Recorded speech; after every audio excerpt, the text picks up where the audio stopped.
ආයුබෝවන් ගැමිගෙද recipe YouTube channel එකට ඔයාලව දත් ආදරෙන් පිළිගන්නවා. මම අද ඔයාලට අරන් ආවේ රසම් රස චිකන් රොටි එකක් හදාගන්න විදිය. මේ චිකන් රොටි එක හරිම රසවත්. එහෙනම් මම අද ඔයාලට කියලා දෙන්නම් කොහොමද මේ චිකන් රොටි එක හදාගන්නේ කියලා. මුලින්ම මම මෙතන අරන් තියෙනවා පාන් පිටි ග්‍රෑම් 250ක්. ඒකට මම එකතු කරගන්නවා ලුණු තේ හැඳි භාගයක්. ඊට පස්සේ මම පොල් තෙල් වලින් මේස් හැඳි දෙකක් එකතු කරගන්නවා. ඊළඟට මේ ටික හොඳට කලවම් කරලා අපි අනා ගන්න ඕනේ.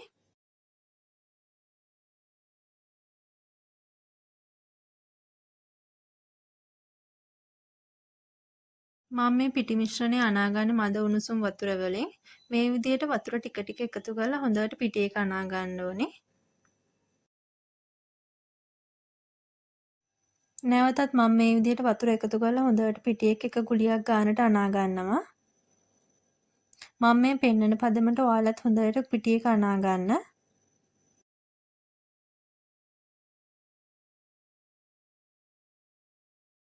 මේ ගාන තමයි අපේ පිටි එක තියෙන්න ඕනේ.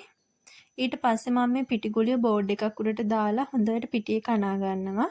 මේ විදිහට පිටි ටිකක් බෝඩ් එක උඩට ඉහලා හොඳට පිටි ගුලිය අපි අනා ගන්න ඕනේ. හොඳට පිටි එක ඇනුනොත් විතරයි අපිට මේ චිකන් රොටි එක හොඳ තුනීකට හොඳ සොෆ්ට් එකට එන්නේ. ඒ අතරතුර මම ඉතිරි කරගත්ත පොල් තෙල් වලින් ටික ටික දාලා හොඳට පිටි එක අනා ගන්නවා. මේ විදිහට අපි පිටි එක විනාඩි 15ක් විතර හොඳට අනා ගන්න ඕනේ. මේ විදිහට පිටි එක හොඳට රෝල් කරලා අපි පිටි කොටස් වලට වෙන් කර ගන්න ඕනේ. මම ගත්ත පිටි 250න් පිටි බෝල 6කට වෙන් කර ගන්නවා.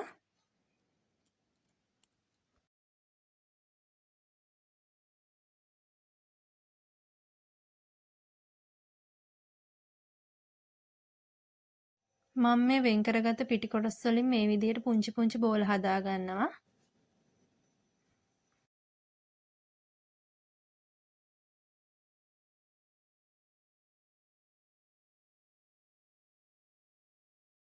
ඊට පස්සේ මම මේ විදිහට භාජනයක් අරගෙන ඉතිරි කරගත්ත තෙල් වලින් ටිකක් එකතු කරලා හදාගත්ත බෝල් ටික මේ විදිහට තියා ගන්නවා. හදාගත්ත බෝල උඩිනුත් අපි මේ විදිහට තෙල් ටිකක් ගා ගන්න ඕනේ. මේ විදිහට මම පිටි බෝල ටික පැය 3ක් විතර වහලා තියා ගන්නවා. ඒ අතරතුර අපි චිකන් රොටි එකට අවශ්‍ය කරන ෆිලිං එක හදා ගන්න ඕනේ. මම මේ විදිහට තාච්චියක් ලිපේ තියලා තෙල් මේසයෙන් දෙකක් එකතු කරගෙන තියෙනවා. ඒකට මම එකතු කරගන්නවා කපාගත්ත පොඩි බීලුණු ගෙඩියක්. ඒකට පුංචිට කපාගත්ත අවමිරිස් කරල් කීපයක් එකතු කරගන්නවා. ඒ ටිකත් එකතු කරලා හොඳට මේ විදිහට තෙලේ බැද ගන්න ඕනේ.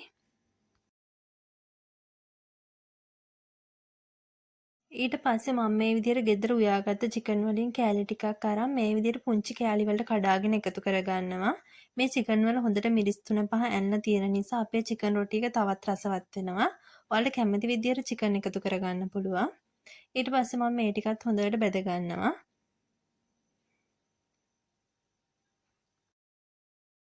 ඊළඟට මම මේකට එකතු කරගන්නවා ගම්මිරිස් කුඩු වලින් තේ හැඳි භාගයක්, කහ කුඩු තේ හැඳි කාලක්, කෑලි මිරිස් තේ හැඳි භාගයක්.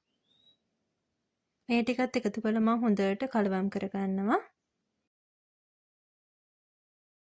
මේකට මම එකතු කරගන්නවා පොඩියට ගාගත්ත කැරට් ගෙඩියක්, පුංචියට කපාගත්ත ලීක්ස් ටිකක් එකතු කරලා හොඳට කලවම් කරගන්නවා. ඔයාලට ඕනම එළවලුවක් මේකට එකතු කරගන්න පුළුවන්. අපේ ෆිලින් එක රසවත් කරගන්න මම මේකට එකතු කරගන්නවා ලුණු තේ හැඳි කාලක්. චිකන් එකෙත් ලුණු තියෙන නිසා මම මේකට ලුණු තේ හැඳි කාලක් තමයි එකතු කරගන්නේ. ඊට පස්සේ මේ ටික හොඳට කලවම් කරගන්නවා. මේ විදිහට මම ෆිලින් එක හදාගෙන ඉවරයි. දැන් අපිට පුළුවන් අපේ චිකන් රොටි එක හදාගන්න. මේ තියෙන පැය 3කට පස්සේ අපේ පිටි බෝල ටික හොඳ මෘදුවට තියෙනවා. අපිට පුළුවන් දැන් අපේ චිකන් රොටි එක හදාගන්න. ඊට පස්සේ මම මේ විදිහට බෝඩ් එක උඩට තෙල් ටිකක් එකතු කරගන්නවා. ඒ තෙල් ටික අපි බෝඩ් එක පුරාම හොඳට ගා ගන්න ඕනේ. එතකොට අපේ රොටි එක තුනී කරගන්න අපිට ලේසි වෙනවා.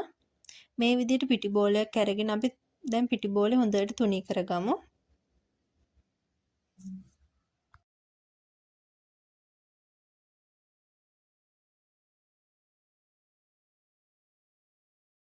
මේ විදිහට අපි රොටි එක හොඳට තුනී කරගන්න ඕනේ. රොටි එක හොඳට තුනී වුනේ නැත්නම් අපේ චිකන් රොටි එක අමු ගතියට හිටිනවා. ඒක නිසා අපි පුළුවන් තරම් හොඳට මේ රොටි එක තුනී කරගන්න ඕනේ.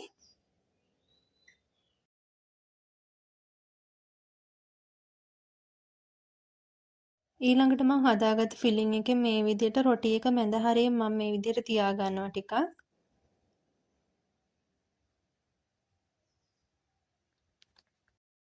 ඊට පස්සේ මම මේ විදිහට අතින් ඒ ටික හදාගෙන මුලින්ම අපි නවන්න ගන්න දෙපැත්ත. මේ විදිහට රොටි එක දෙපැත්ත අපි නවා ගන්න ඕනේ. මේ වීඩියෝ එකේ තියෙන විදිහටම ඔයාලත් ලස්සනට මේ විදිහට දෙපැත්ත නවා ගන්න. ඊට පස්සේ තමයි අපි පැත්තෙන් මේ විදිහට නවාගෙන යන්නේ. මේ විදිහට අපි ඉතිරි පැත්ත ඉස්සරහට නවාගෙන යන්න ඕනේ.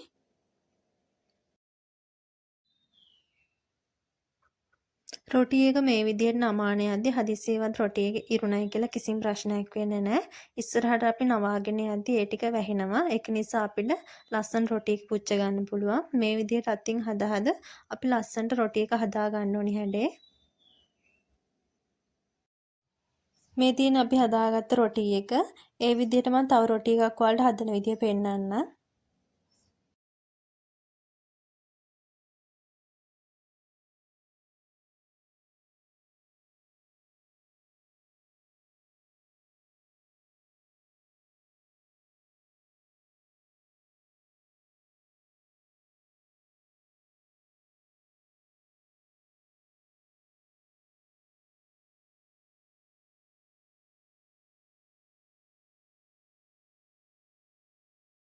ඔයාලා කැමති හැඩයකට උනත් මේ රොටි එක හදාගන්න පුළුවන්.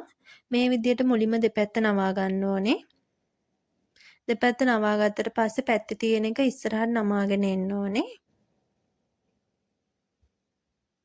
ඊට පස්සේ අපිට පුළුවන් ලස්සනට අතින් හදාගන්න රොටි එක. මේ විදිහට අපිට පුළුවන් අතින් හැඩය ලස්සනට හදාගන්න.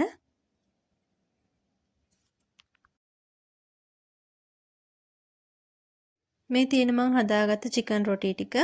දැන් අපි මේ ටික පුච්ච ගමු. මේ විදිහට මං තැටියක් ලිපේ තියලා තෙල් ටිකක් ගා ගන්නවා එකේ. ඊට පස්සේ අපි මේ විදිහට චිකන් රොටි ටික පුච්ච ගන්නවා. මම මේක එකපාර දෙකක් පුච්ච ගන්නවා.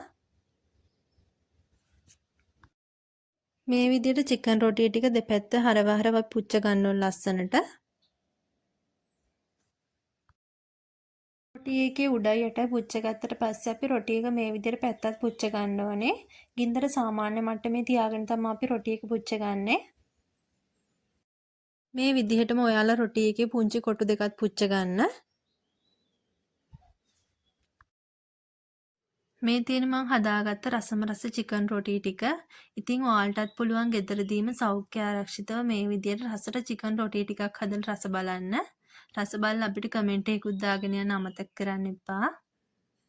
අපි එහෙනම් දැන් චිකන් රොටි එකක් කපලා බලමු. මේ වගේ වටින වීඩියෝ බලන්නවා කැමති නම් අපව subscribe කරලා තියාගන්න. ඉතින් අපි කඩෙන් ගන්නවටත් වඩා මේ විදිහට ගෙදර හදාගත්තාම හැමෝටම රස බලන්න පුළුවන්. මේ බලන්න හරි ලස්සන පාටයකට තියෙනවා. ඉතින් ඔයත් හදලා බලන්න. එහෙනම් තවත් රසවත් වීඩියෝ එකක් අරන් එන බලාපොරොත්තු වෙමින් අදට ගිහින් එන්නම්. ඔයාලා හැමෝටම සුබ දවසක්.